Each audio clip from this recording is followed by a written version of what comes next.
নমস্কার সবাইকে, আবার একটি নতুন ভিডিওতে সবাইকে ওয়েলকাম জানাই।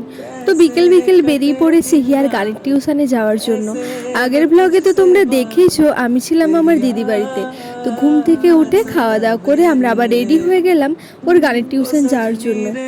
তারপর দেখি হিয়ার হয়তো হঠাৎ করে মনে পড়লো যে ওদের জামকুলের গাছ রয়েছে, আর জামকুলের গাছে ভর্তি জামকুল হয়েছে। তাই ও ছুটতে গিয়ে ওর মাসিমণির জন্য একটা জামকুল নিয়ে এলো, কিন্তু জামকুলটা না কোনো টেস্ট ছিল না, ঠাক করে হয়তো এখনো পাকেইনি, সেই কারণে একটু কষা লাগছিল। তো চলো এবার যাওয়া যাক। তো এখন আমরা চলে এসেছি তেমাথানিতে। তো স্যারের বাড়িতে যাওয়ার জন্য এই এত লম্বা সিঁড়িটা বেরোতে এতটাই ভয় করছিল যে এরকম সিঁড়িতে তো কখনো আগেও উঠিনি। তোমরা দেখো সিঁড়িটা কিন্তু সত্যিই কেমন একটা ভয়ানক। তো তারপরে আমরা গেলাম ও টিউশনের মধ্যে। এখনো কিন্তু স্যার এসে পৌঁছায়নি, স্যার হয়তো বাইরে কোথাও আছে। আর হিয়া তো গান শিখছিল আর আমি সারাক্ষণ বসে বসে বোর হচ্ছিলাম আর ওর গান শুনছিলাম। আর হিয়া এখন নতুন নতুন গান শিখছে, তাই হয়তো এখনো ঠিকঠাক গানটা শিখে উঠতে পারেনি।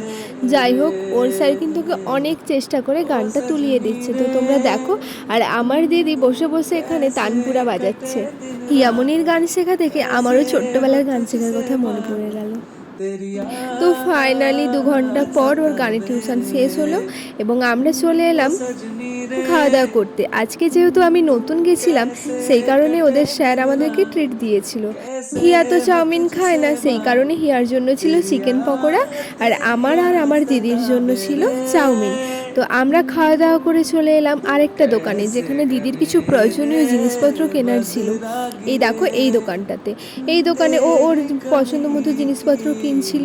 আর কেনাকাটা কমপ্লিট করে আমরা চলে এলাম দিদিদের বাড়ি। ভিডিওটি ভালো লাগলে লাইক করে দিও এবং চ্যানেল নতুন হলে চ্যানেলটি সাবস্ক্রাইব করে দিও এবং ফেসবুক হলে ফেসবুক পেজটি ফলো করতে একদম ভুলবে না।